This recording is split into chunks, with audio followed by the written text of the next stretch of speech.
Hello guys, and nag-workout ako. Ito na yung ginawa ni Happy kahapon na pag-exercisean ko mga guys. Nagbabike ako na hindi umaandar. Ito ang workout ko mga guys. Ito ang workout ko.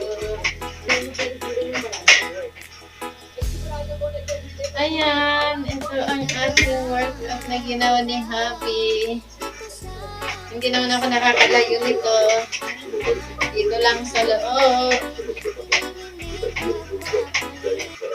Guys, ang update ko for today's video. Thank you for watching. Mag-workout muna ako. Bye!